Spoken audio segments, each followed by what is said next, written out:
King of life. We in the apartment with Parlay, man. Let's get it. Hey, Parlay, meet me at the apartment. Yo, live from DJ House Studios, this your boy Parlay, and we in the apartment with Parlay. Meet me in the apartments. Listen, Atlanta, I love my city. Only thing I love more than my city is the west side of my city. Shout out to Bankhead, man. Rest easy, Suave. Rest easy, shout it low. Rest easy, we fly, a.k.a. Buddy. Listen, man. We talking about that west side right now. So we going to stay on that west side right now, all right? So, you know, I always start off telling like how Atlanta is always inspirational and how do it create different people, all right? So I'm from Bankhead, all right? Born home to be exact. You know what I'm saying? Wood Circle, apartment 183. You know what I'm saying? Little 5 Point. They used to call my where I used to stay at. You know what I'm saying? But as I started coming up, man, and I started doing this music shit, when my hood was hot, I would leave my hood and I would go to Temple because that's where Pimp was from, and Pimp had the studio. You know what I'm saying? So eventually, I ended up being at Temple so much that when the music popped off, a lot of people thought I was from Temple because my crew was 10, and they was from the Temp. You know what I'm saying? And through my whole little reign, the franchise boys, what we was doing, Temp got a whole bunch of little niggas. You know what I'm saying? And all these little niggas, it was just one little nigga. He never tried to rap. He never tried to run around with everybody. You know what I'm saying? He was just one of the little niggas in the hood that you just always see. He gonna always be there watching and seeing what was going on. You know what I'm saying? As we start to get the older, as these young niggas start to get 18, 19, 20, they start to get older. I seen this same young man be the one at the store, but he wasn't trapping drugs. He was selling socks, tank tops, T-shirts, cell phone cases, cell phones, purses, Cartiers. My dog was selling everything. You know what I'm saying? Straight hustling on the block. You know what I'm saying? You know it's that one nigga from the hood. Every time you go from the hood, you go to this store. I don't give a fuck what you need. Puppies, whatever it is, this nigga gonna have you. And my next guest was that same person that I watched. You know what I'm saying? Weave through all the bullshit that was going on in the hood. It was easy to go pick up some weed. It was easy to go pick up a gun and start robbing. It was easy to sell some dope. It was easy to go on that gangster shit. And he was right in the middle of influenced by all this stuff, but his ambition said that you're going to be something different. Your path, your grind going to be different. And he listened to it and he on that path. And right now, you know what I'm saying? He been doing it for 15 years straight right now, all around Atlanta. You know what I'm saying? He got a great face card. Great fucking energy, and he just shot his first documentary about his life and everything that he got going on. So I had to welcome to the motherfucking show, my homeboy man, aka the Perfume Man.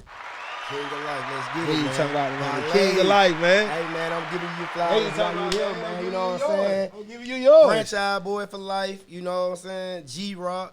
10 young niggas. Bankroll fresh. Fat. Yola the great. Great. You know, we grew up with the greats. Gutter ENT. Gutter ENT.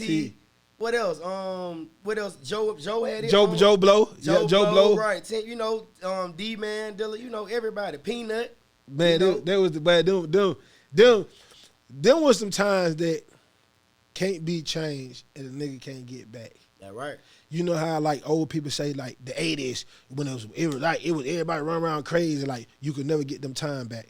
Like these times, I think that these times, without what we speaking on right now, was the last of the pure times. Like shit was really pure. It didn't matter really what kind of clothes you had on. None of that. Or then only thing that mattered if you had some money, what kind of car you had, goddamn it. You know what I'm saying? And back then, you didn't have to have no goddamn big expensive car. Right. Had you a Cutlass, right. had you a Cutlass, right. a motherfucking box Chevy, a Bubba Chevy. I don't give a damn. You had a female to goddamn take you around the city. You had a car. You had a car. So, you know what I'm saying? There was a time when shit was fun. Niggas came outside. Niggas on the block. You gonna come outside and you gonna see 100 niggas outside. On the block, having fun, chilling, kicking shit, getting them some money. You know what I'm saying? Like, you don't get that no more. You can't go outside and go to the. When the last time you been to Temp? I ain't gonna lie, I was just out there yesterday. Was it lit like it used to be when we was out there? I ain't gonna lie, it probably about 20, 30 people outside. I was surprised. That was good to see. I was surprised. Nah, that was good to see. Yeah, that was good. That was good to see. It kind of brought me back a little bit. You know what I'm for saying? real. No, back then the circle, the hill would be popping. Reed Circuit be popping. The front will be popping. Right. The back The will be back. popping. The little hill right there where Mario no stayed there. Right, up top. Up top. Right. That shit be popping. Like the top. The top. You know what I'm saying? Yes. Nah, hustle, great fucking times, great fucking hustles, man. Real talk. I know I don't seen your grind. I don't seen everything you've been doing. You know what I'm saying? So I want to get my my listeners and my viewers a chance to get to know you and understand the same thing that I see, that I see, and about you and the things that stand out about you. Right. So let's go all the way back to when you was a kid. You know what I'm Okay. saying? Before you got a teenager. Okay. Before you got 11, 12 years old. Let's talk about you as a kid. Where you from and where you grew up at. Okay. I was born in Chicago, and I was raised in Atlanta. So I came to Atlanta when I was about 2 years old, 3 years old. We moved around, like we stayed on Allison. We stayed like in Adamville, and then we moved to the Temp.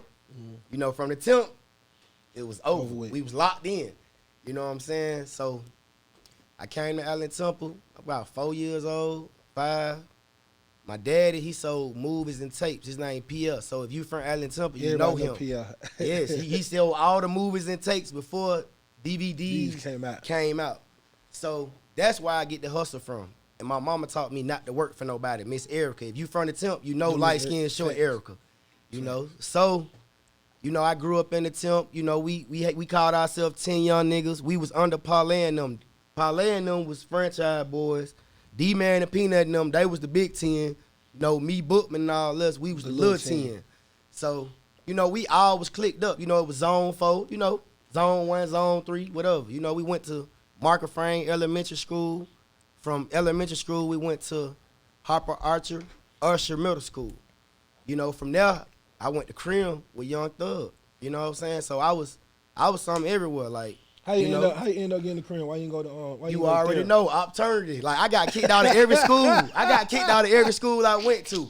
You got kicked out Market Fame too? Not Market Fame. Say That's when the you get to only middle one. school. Right. After When you middle a kid, school. you all right. But when you got there, start getting 11, 12, 13, young niggas start losing their mind. Right. Smelling themselves. Getting caught with weed at school. What's the first school you got kicked out of? Fighting Harper Archer. Harper Archer. What Harper happened? Archer. Tell me the day you got kicked out. Tell me what I'm happened. going to tell you exactly what happened. I used to go to the bathroom and smoke weed. Before a reading class, it was a pod, like, you know, a pod like had like 3, 4 classes in there. Yeah. So before you get to the pod right here, when you walk down the hallway, it was a bathroom right here. So it was like 5, 6 people in the bathroom. I go in there, smoke, but they ain't smoking though. I'm smoking by myself. You know, I might be in the little thing, smoking by myself. So as I walk out the bathroom from smoking that day, you know who I see? I see 2 police, our security. And I forgot their name, but you know, it's all good. But so I walked out. I had like 2 dime bags in my sock, you know. So they got everybody in the bathroom. They ain't get me. One brother, his name was Farron. They caught him. So long story short, I'm asking everybody for their jacket because I know I smell like weed. So I'm trying to get their jacket. You know what I'm saying? So they like, hell no, I ain't getting you my jacket. You know what I'm saying? I ain't thinking to just leave school, you know, just get the hell on, because I never been the type that skip school or cut class. I didn't do what I seen everybody else do. So I didn't even know to think to do that. So long story short, I went to the pod. My teacher, he smelt it. He was cool as hell, light-skinned with long dreads. I forgot his name, but he was cool as hell. All of us, we loved him.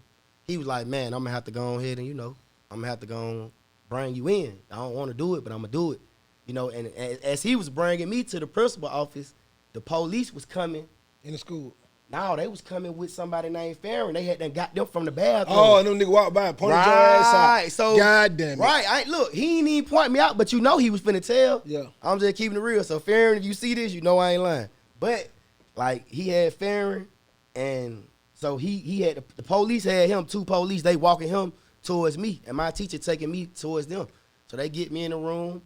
They searched me. They ain't find nothing. Had 2 bags of weed in my sock, 2 dime bags, Allen Temple dime bags. You know, they were fat. So they took off my socks, took the weed. My mama was out of town. My big cousin, Shantae, shout out to her. She had to come get me. And they kicked me out of school. So I got kicked out there. And what you were saying? Okay, so like, I want to get in your mind real quick. You in the office. All right. They patting you, they search you down, they search all your shit. Right. All right, boom. They don't find nothing. You sit right. there. Then they come back and search us out. Right. What you were saying? What you were saying in your head after they searched you and left? Got their ass. Right. I'm thinking, yeah, it's over with. You know what I'm saying? I'm like, yeah, I got them. Everything good. Man, they came back and like, take off your shoes. I'm like, oh man. I'm talking about, as soon as she took off my shoes, saw boom, red sex pop out. Pop out, boo boo. I was like, like, damn. So that was that, you know. What your mom say? My mama was out of town. I actually thought when she came home, she was gonna get mad. She didn't even get mad at me. For real. She didn't even get mad. So when you end up going to school after that? That's when I went to Crim. You went straight to Crown then? Went straight to Crim after that. So that motherfucker open campus. Right, open OC. campus. Day school. Yeah. Day school. So that's how you know.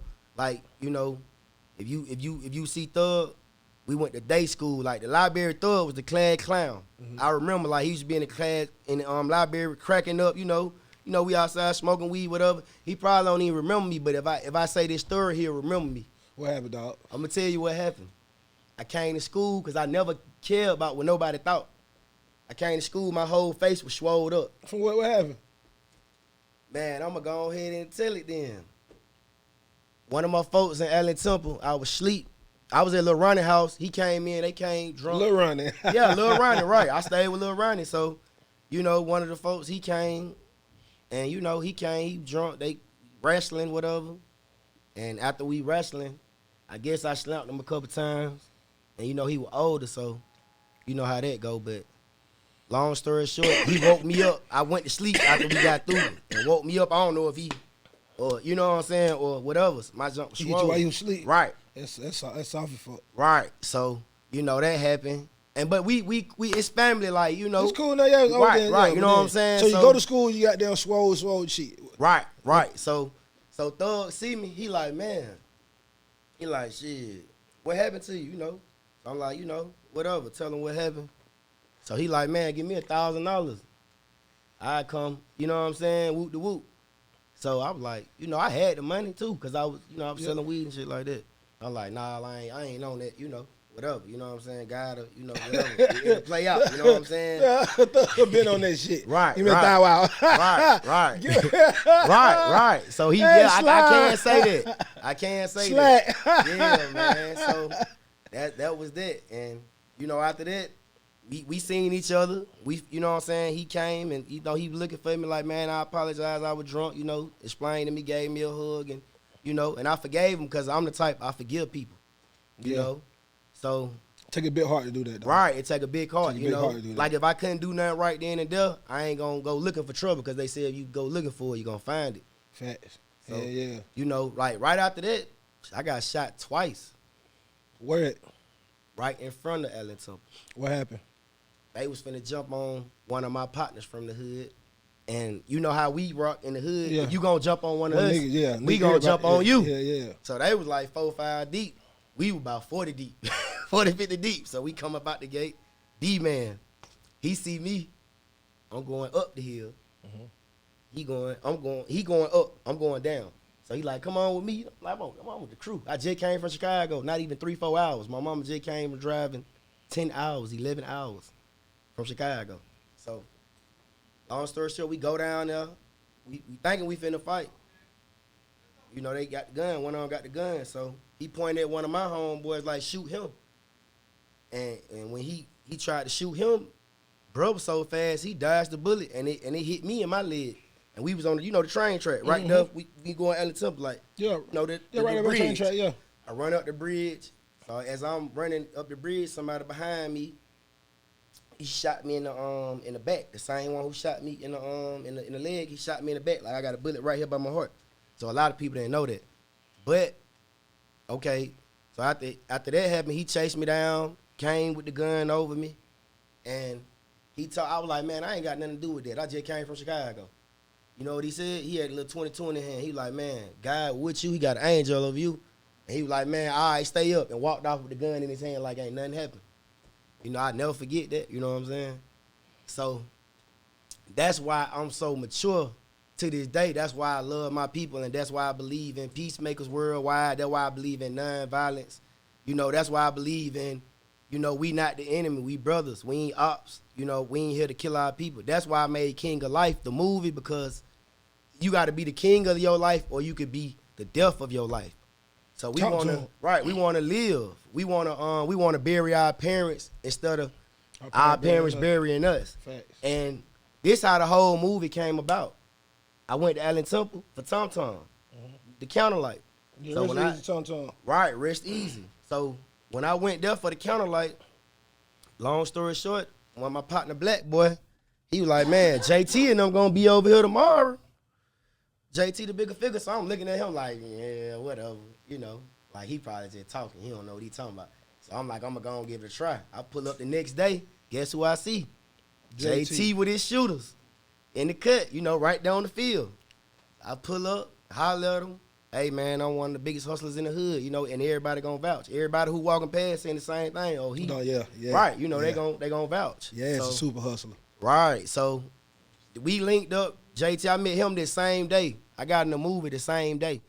So shouts out to JT. Episode 10, Locks Home. Y'all go look at that ASAP. 10,000 views plus. Boom. So listen, you're going through all this shit, all right? Boom. You get kicked out of school. You end up, goddamn, kicking shit with Thug. Goddamn, you go to Chicago. You come right back. You end up getting shot 2 times. Nigga stand over you. Boom. Give you a blessing. Say, all right, so cool. Boom. All that shit happen. When you get shot, you say that's why you believe in the peace. That's why you shot King of Life. You know what I'm saying? The docuseries, you talk about everything that you done been through. Right. And all that. What was your mental coming out of the hospital? What did you say, this is what I want to do, this is what I'm going to stay away from, this is what I'm going to focus on? When I got up out the hospital, I wasn't even, you know, I was still a kid, so I ain't know, you know, I wasn't really thinking like, you know, I wasn't thinking what I'm going to do and all that. I was just, I guess I just wanted to heal. You know, I just wanted to heal. So D-Man, he came on, salute to him. He came on my patio every day for a whole month and watched over me just to make sure nothing happened. You know, so salute to D-Man. You know, that's my big brother for life. No, for real. No, you know? No, little homie. Yeah. D-Man, Dilla. Mm-hmm. Boom. Okay, so what age was it when you first started doing your hustle shit at the store? I want to say 15 years old. What was the first thing you were selling? I started selling watches first. What? How you get the watches? Don King P.I. Salute to Don King P.I. I met him through T-Dub. You know, T-Dub, he a real OG in the hood, so he introduced us. T-Dub got tired of me selling him stuff in the hood, so he like, man, let me introduce you to somebody else. He introduced me to somebody called the Moet family, money over everything, certified hustlers, and Don King P.I., he was the leader. And he introduced us, and we talked, but it was up to me to, you know, stamp it and, you know, solidify it and holler at him, because, you know, back then we from the west side. So I know P and them from the east side, so we really don't, you know how that go. Yeah. So long story short, my girl, she had done dropped me off at the 285 Plaza to the Social Security Plaza. I'm trying to get my Social Security card. So while she was dropping me off, I seen P on the corner selling CDs. And then when she dropped me off, after I left the building, the plaza, the Social Security Plaza, I seen C selling watches. So I was like, man, let me get one of them watches. No, let me sell one of them watches. They were selling his and hers, Troy Raymond, for $20. I'll never forget. I walked up, I was like, I got $7 in my pocket. Bro, I'm broke. Let me, you know what I'm saying? I ain't gonna say broke, but I say I got $7 in my name, you know, because I don't even use that word. So I said, I got $7 in my name, let me hustle with y'all. He like, nah, I need everything. You know, from the hood, we trying to jug. We trying to jug $5, $10, whatever. So I'm like, okay, you want 20, let me burn you back 15 so I can keep some. They like, man, I need it all. So I talked to him for like 30 minutes. You know, I'm like, man, you know what? I'm gonna give you the whole 20 and I'm gonna sell it for higher than that. So the first watch I sold for 30. Second one I might have sold for 25, 35. I was just jugging 5, 10s, 15s, you know what I'm saying? So shouts out to Don King, because he could have had me working for him because I didn't know no better. I was younger. But instead, the next day they took me to Doraville, Briefer Highway. That's where you get anything wholesale you want. It's called wholesale. Instead of going to the regular store, Foot Locker or whatever, you know what I'm saying? You go there and you can go get something, put your logo on it or whatever, or you go get it wholesale. So he taught me the game, took me to the warehouse, and ever since he took me to the warehouse, it was a wrap. It was a wrap. First thing you bought was some watches. Yes. Come straight back, Philly 66. I'm talking about hustling my ass off. How many watches you bought first? Like about $200 worth. They were selling them at $7 a pop. So that was about what $7. 7 times 7, that 49. So that about 7, 14. Yeah, about 40 some watches. Yeah, right. About 14 times 3. That about 28, 38, 42. Right. About 40 something. Right. So I had about 40 something, and it was over with. Like, How fast it took you to sell them? man, I was selling them up like crack. Cause I was hungry. You know, when you hungry and you thirsty, like you gonna get it. I ain't talking about like literally hungry and thirsty. I'm talking about hungry and thirsty, like you got the drive, like you want it bad. And you know ain't nobody gonna give it to Somebody you. jump out that motherfucker and start, hey. You know, I got them watches. Boom. Man, Them motherfuckers out. get what, Lay? I told them for anything. I was like, man, you helping me pay my Social Security card. You gonna help me get my diploma. You gonna help me do this. I told them whatever they needed to hear to make them feel comfortable buying them watches. Buy them goddamn watches. From the watches, where you go to then? Man, I went from jewelry, Boom. Cartier glasses, Boom. sunglasses. I went from purses, you know. Like you say, I was just grinding, you know, whatever paid the bills. But it's like when I touched the perfume, it's like, man, everything else was a wrap because we in the new Hollywood. You know, this the new California right here. And everybody want to smell like $1 million. Facts. So, you know, everybody like to smell good. So once I seen that was taking off, I'm like, this the lane right here. I'm just gonna stay with it. If it ain't broke, I ain't gonna fix it. Facts. So perfume, wholesale, perfume store, Doraville, salute to y'all. Navi and them. Salute to them. When was it that they started calling you perfume man? Perfume man, I guess probably about when I was about 17 years old. That's when I really, because it took me like 2-3 years to go into the perfume. You know, we sold the watches for a couple years. And then when I went like 17, about 2-3 years later, that was me, the perfume man. Sex in the City came out. All that, we get them gift sets, lotion, shower gel, 2 bars of perfume. All the ladies, man, all the ladies like that. They love that. Smell good. You got the lotion, the shower gel. That when you went to High Tower Plaza. Right. That was our plaza. That's all I basically knew. You know. The plaza. What if Phyllis said one bunker though? It wasn't no trap right there. Right. You know that was the trap. That was the trap. You know what I'm saying? Yeah. That was the trap. Goddamn, fuck that shit. Now these niggas up here trapping. You know what? Nah, I'm gonna go up here with these niggas selling shit at. The train station right here, the folk right here, all the restaurants right here, the liquor store right here. Right. Nah, for real. Right. So, you know, man, after that, like, Don King P, I salute to him. They ain't just show me where the warehouse was at. They actually took me through the city, the places I never been before. Because, you know, all we was familiar was Allen Temple. Mm-hmm. And wherever we went, to the skating ring or bowling or the festival. So I didn't know the city because I was young. You know, so, like, P'll take me to the West End Mall, the East Side, you know, Cumberland Mall, the Cab Mall. You know, I'm seeing all these different stuff, all these different plazas. I'm like, man, we on the East Side. You know, we on the Southwest. Now I ain't just on the West Side. Nigga on the East Side, bro. Nigga been staying in Atlanta for 10 years. Nigga Right. never been to the East Side. Right. Like, man, you know, that's just how it was in Allen Temple. Like, we was in a box. Like, we gated up. That's all we knew. You know, so. Especially back then, nigga didn't have to leave the hood. Right, you ain't have to leave the hood. For nothing. For nothing. Everything was in the hood. Nothing, dog. Nah, them facts. Real talk. Nah, doing facts. Give me a hood memory. Give me an Allen Temple memory, man. Old Allen Temple, man, before they fixed it up, before they made it pretty. Okay, Sugar Man, we used to go to school. Sugar Man, we'll come in the store like 30, 40 deep, you know, to the trap store. And he'll tell them, man, get them whatever they want. The tab would be about $1,000, $1,500, and we couldn't understand. We like, dang, he getting up whatever we want. He ain't even got to pay for it right now. You know, that was just love to us. You know, we like, dang, we can go in the store and get anything we want. As long as he in here, shout out to Sugar Man. He took care of the community, man. He took care of the kids, and that's what it's all about, the youth. Nah, for real. Nah, that's dope, man. Listen, man, how old you when you forgot your first car? Tell me, you used to be driving back then, too. Right. I was 17. No, I was 16. I was 17 when I first got my first apartment. I was 16 when I got my Cutlass. I got a 1979 Oldsmobile Supreme Cutlass. Anybody know me, they remember that Cutlass beige tan. You want to look like Joe Blow shit, didn't it? No, it ain't. It wasn't the same. It wasn't the same style. He had the 4 though.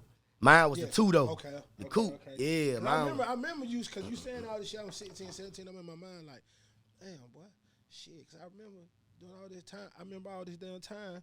He's 16, 17. Like, this nigga used to be driving. Right. So I definitely remember that plaza by the check casting place for sure. Your ass was driving. Right. Tell me if you had a Charger.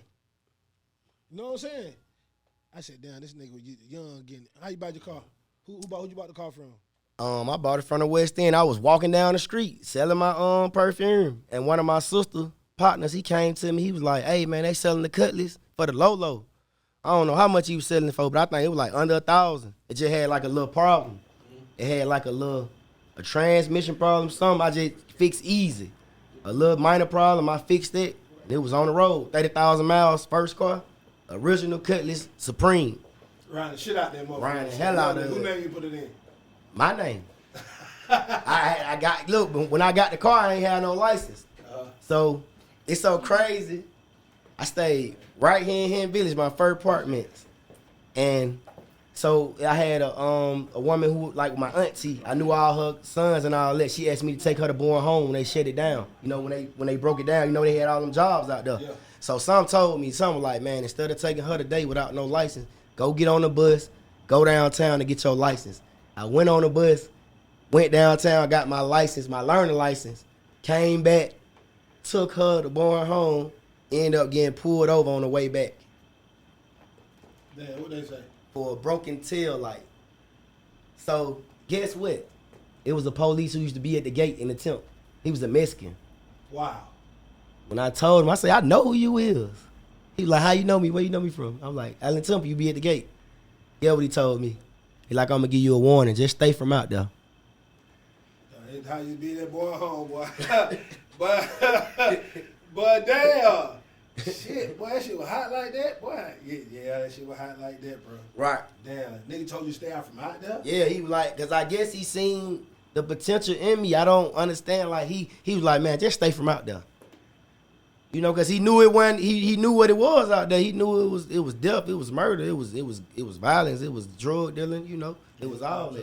There's definitely a lot of that shit going on out there, motherfucker, dog. Right. No, for real, man. Yeah, it done came a long damn way, dog. Right. Came a long way, dog. You know what I'm saying? Always being respectful. Always doing what you're doing. Like I say, in the midst of everything that's going on, especially everybody who's growing up around you, the ones who your age, right behind you and right in front of you. Mm-hmm. It was easy to start trapping, start shooting, because all them young niggas was shooting shit and having toting big guns at 14, 15 years old. Right. You know what I'm saying? Right. I vividly remember this. Yes, you got a good ass memory. You know what I'm saying? Because I remember that what intrigued me about the young nigga. I'm like, shit, because I wasn't nothing but like 17, 18 at the time. Right. You know what I'm saying? I'm like, y'all nigga gangster. Right. You know what I'm saying? I like this shit right Right. here. You know what I'm saying? And it chose you, and it was easy to choose to do that, but you chose not to do it. And I think that discipline right there is what led you down the path that you on right now. You know what I'm saying? Because in between them, it's a lot of homies who done left. You know what I'm saying? A lot of homies don't go home. There's a lot of homies who in jail. You see what I'm saying? There's a lot of homies who in jail who that's not even them in real life. Right. You see what I'm saying? Like, right. Oh, Shawty got love doing it. Who? Him? He got for real? You know what I'm saying? Then you got to think like, Syke them all got locked up at how old they was? Man, they were about 15, 16 years old. And Shamal still in there, Syke home. Facts. You see what I'm saying? So like, these is the type of things that you was around, bro. You overcame, you survived that shit, dog. You know what I'm saying? So I just want to goddamn give you a shout out, give you some motherfucking clap, dog. Thank you for for surviving that shit, man. There's a lot of niggas who fucking survive. You know what I'm saying? And there's a lot of niggas who make it out. Right. There's not a lot of niggas who can have success stories, dog. You know what I'm Right. saying? And you have a success story, dog. You know what I'm saying? Niggas, like I say, just being able to go through all that shit and not leave it, and to navigate through all this shit at the same time, and to be able to still serve your community and do what things that the people taught you. You know what I'm saying? Right. Your path was chosen for a reason, dog. You know what I'm saying? Right. You learn how to get back from being around niggas who gave back. You see what I'm saying? You learn how to keep it 100 from being around niggas who keep it 100. You see what I'm saying? You learn how to turn niggas on because it was niggas who you met. They turned you on without saying, hey, y'all nigga, no, you got to pay for this, dog. You got to turn me on to the game. Amen. You know what I'm saying? Amen. So that's why I say a lot of youngers, when it comes to perception and mental, it all on what you seen and who taught you. That's why I always say what type of things you were seeing, what type of things you grew up around. You know what I'm saying? What type of things influence you. Right. That's the thing they help you understand why a nigga think how you think. Right. You know what I'm saying? A young nigga been around some shit. Nobody gave him nothing. Mom and dad ain't been there. Had to take care of himself. Right. And now this nigga is 25 years old. Like he like fuck niggas. I don't need a nigga. I understand you, dog. Right. You know what I'm saying? That don't mean I gotta agree to everything nigga do, but I understand why you think, how you feel. They ain't gave you shit. Real you know what I'm saying? It's all on what you was raised on. So I definitely want to shout out to everybody who played a part and help you understand the shit that you seen. You know what I'm saying? To be able to have that open heart, dog. It took a whole village. You know what they say, the old saying, they say it take a whole village to, man, the whole Allen Temple raised me. Shout out to my mama, you know, Miss Erica Dunn. Shout out to my daddy, Vernon Harvey. They taught me the game. They just showed me, like, don't go work for nobody. Go work for yourself. And that stood with me, like, it stood with me. It stuck in my head, like, don't do that. You know what I'm saying? Work for yourself. So thank God for everybody in Allen Temple. Not even just in Allen Temple, like Delmar Lane, from Greenbrow, from the whole MLK. A lot of OGs raised me, and you know, so I'm giving them they flowers. Nah, for real. Nigga, you navigated through Chicago and Allen Temple and Right. down on the west side. Right. The two of the worstest neighborhoods in Chicago and Atlanta. Nah, facts, man. We beat the odds. For real, man. Tell everybody where they can follow you at. Perfume Man 11. PERFUME MAN 11. All together. You gonna see King. Perfume Man 11 King. Tell them where they can find Dr. Click the link on my bio when you follow me on IG. If you ain't got no IG, you can go on YouTube and type in King of Life. It's gonna pop right up. It's a street motivational movie. And also type in episode 10 LOX Locks Home. HOME. LOXHOME. Locks Home. Episode Locks 10. Home. Shouts out to JT, Wade, T-Dub, Don P. Shouts out to everybody who was in the movie. I don't even know everybody who was in the movie, but shout out to Curtis Snow. I'm in the movie with him, and I don't even know him. I ain't, you know. That's crazy, too. Yeah. Everybody's name is people that got me started with before. James Wade is with JT now. Right. But I'm one of the ones who the first person who shooting videos with James Wade when he first came to Atlanta. That's love. Before niggas even knew who James Wade That's was. love. And he told me, like, I know Parlay. I'm talking about, she's been like, about 15 some years. Right. 15 plus years. Right. You know what I'm saying? Then he ended up being JT. That's my fucking dog anyway. And JT is in my first movie, The Trap. Right. You know what I'm saying? Right. And shit, then the first movie he shot in Atlanta was Dirt on My Boots. I mean, he's like first 3 movies, like, it's my motherfucking dog. So to see them niggas hook up and to do shit is like, yeah, the universe works in mysterious ways. Man. Then to see you come and now you working with us, like, Man. everything happened for a reason. Guess who I was just down the street with? Guess before I came here, I just went and got the water. I'm in there advertising my movie. I'm in there with Red. Yeah. Street Money Red. Street Money Red. Walk in your truck, take over your truck, and he in the plug. So it's like, I just been running to so many people doing movies and stuff. Now that I done did one, God just directed me all that good energy, you know. It's time, dog. It's time. dog. Keep doing what you're doing, man. I want to say appreciate you for coming to sit down. I got Tell you. your story, my dog. We ain't finished. You know what I'm saying? You'll be on this motherfucker again. We'll be updating him on the new shit Right. going on. My dog just got there, opened his own perfume line. Right. Got his own shit. Fuck Right. with him. You know what I'm saying? I'm gonna have some balls That's right. on that motherfucker. That's right. When we start a podcast, hit That's that right. motherfucker. Hit that perfume, man. Perfume. I Yeah, got you that's too, all man. right, I got you any bottle you want, you know, For real, on the for house. real, man. And King of Life clothing line is coming. This my boy Low Key Millionaire JP. Y'all go support it. We all about black owned, you know, youth. We all about supporting one another. And I want to say before we get up off here, you know, stop killing each other. Stop hating on each other. Start loving each other. This movie, King of Life, it's bigger than perfume. It's bigger than me riding around selling perfume. It's about people giving you your flowers while you alive. They gave me my flowers while I'm alive. They showing me love. I'm showing them love. And like I say, it's all about being peaceful, you know, grateful. Episode 10 Locks Home, I got a peacemaker scene. That's me in real life. Like, so I'm just with the positive, you know what I'm saying? And like I'm just tired of us walking around with guns to use it on each other. we walk around with guns, we not gonna kill the real enemy. We gonna kill each other, somebody who look just like us. So it's time for us to stop the killing. It's time for us to stop robbing our own people. It's time for us to let each other shine, and it's time for us to give each other our flowers while we here. You know, you ain't gotta hate. I know that, you know, you was raised up like that and you don't know, but it's like, you know, we brainwashed, so you can teach yourself to not be brainwashed and just learn to show love. When you see somebody else grinding, shining, look at them and salute them. And if you can, get some information from them instead of talking on the sideline, hating. Because if you got time to hate, you got time to work. So hold on, say it one more time. Yeah, if you got time to hate, you got time to work. So I'm gonna tell y'all just like this, and this is a big thing in our neighborhood, in our community. Period. What we don't do. It's a lot of black people, right? So this the black dots. It's a lot of black people doing good in Atlanta. All we gotta do is connect the dots. That means we making time for each other, just like me and Parlay just made time. We ain't been able to do this, but today we did it. So we breaking the trends, and it's a legacy. So let's make time for the real ones. If you see somebody on their grind, hustling, shining, and y'all can put a business move together, handle some business. But if it ain't about no business, you know, feed the people, give back to the community, go show some love. You know, do a movie on your iPhone 13, like JT say. So we giving you all the game for free. It's all love. Free game. Free game. Hey, and you know how it is in the apartment. That's all we do, man. Give a free fucking game, man. Listen to it, write it down, take motherfucking notes. It don't matter, dog. But tap in, man. Till next time. It's your boy Parlay. And we're in the apartment with Parlay. Meet me in the apartment.